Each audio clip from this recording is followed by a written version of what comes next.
Prison, a world within itself. Bound by concrete and steel but teeming with life. Life lived under a different set of rules. Within these walls, where freedom is a distant memory, exists a hidden world. A world of whispers and shadows. A world built on necessity and ingenuity. This is the world of prison economies. These aren't your typical economies. No Wall Street, no stock markets, no fancy suits. This is about survival, about trading what little you have for what you need even more. It's a world where a single cigarette can be a fortune, where a favor is worth more than gold, and where hope, like a fragile flame, is kept alive by the hustle. This is a story about that hustle, about the men and women who navigate this hidden world. It's a glimpse into a place most of us will never see, but it's a story worth telling, because it reminds us of the resilience of the human spirit, even in the darkest of places. In the outside world, we're used to dollars and cents, but inside things are different. Here, currency takes on a whole new meaning. It's about what's scarce, what's valuable, what people are willing to trade for, and believe me, it can get creative. Cigarettes are a classic, a timeless currency in the joint. They're small, easily traded, and in high demand. A pack of smokes can buy you protection, a hot meal, even a favor from the right person. But it's not always about tangible goods. Sometimes it's about skills. A guy who can sew can mend clothes for commissary items. A talented artist can trade drawings for extra food. Knowledge is power, even behind bars. In this world, you quickly learn that everything has value. It's just a matter of finding the right buyer. Let's talk more about cigarettes. They're more than just a smoke break in here. They're the gold standard, the lifeblood of the prison economy. A single cigarette, a square as they call it, can be broken down into smaller units. Half a smoke for a small favor, a few puffs for some information. I remember a time when prisons banned smoking, thought it would solve everything. But it just changed the game. Prisoners started trading stamps, pouches of tobacco, even nicotine patches.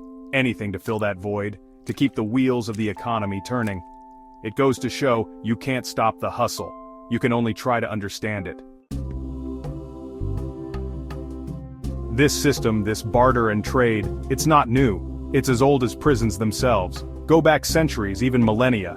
Ancient Rome, medieval dungeons, the Tower of London. Prisoners have always found ways to create their own economies. Back then, it might have been extra bread for a blanket, a smuggled message for protection from the guards. The details change, but the principle remains the same. Survival depends on it.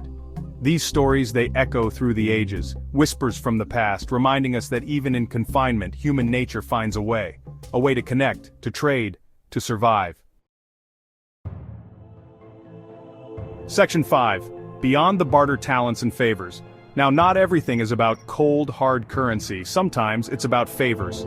Debts of honor, a network of trust built on necessity. Say a guy's got a family on the outside, needs to get a message to them. Someone who works in the laundry room, they might have a way. A connection, but it'll cost you. A favor down the line. Protection during a fight, whatever it takes. It's a delicate dance. One wrong step and the whole thing crumbles. But it's a dance that takes place every day, in prisons all over the world. Section 6. The power of the pack. Informal economies and social structures. These economies, they do more than just move goods and services. They create a social order, a hierarchy. The guys who control the flow of goods, they hold the power. They're the shot callers. The ones you go to when you need something. It can be a dangerous game. Power struggles, turf wars. The stakes are high because in here, survival can depend on who you know and what you can offer them. But it's not all about power and dominance. These economies can also foster a sense of community, a way for inmates to look out for each other, to help each other through the toughest of times. Section 7. Shadows and silence. The unseen hand of prison economies. The thing about these economies is, they operate in the shadows. Hidden from the guards, from the wardens, from the outside world. It's a silent language, spoken in nods and glances. A world that only reveals itself to those who know where to look. The guards, they know it exists. They might even turn a blind eye now and then. Because sometimes a little bit of trade is the only thing keeping the peace. But it's a delicate balance. Too much power in the wrong hands and things can spiral out of control. It's a constant game of cat and mouse. A reminder that even within these walls, freedom, even economic freedom, is a precious and precarious thing. Section 8, hope in the hustle, resilience and resourcefulness. See, these economies, they tell a story about resilience, about the human spirit's ability to adapt and overcome, even in the face of adversity. These men and women, they've been stripped of everything, their freedom, their possessions, their dignity, but they haven't lost their ingenuity, their will to survive, their capacity for hope. Every trade, every barter, every favor, it's an act of defiance. A way of saying, you can take away my freedom, but you can't break me. And that, my friends, is a powerful thing.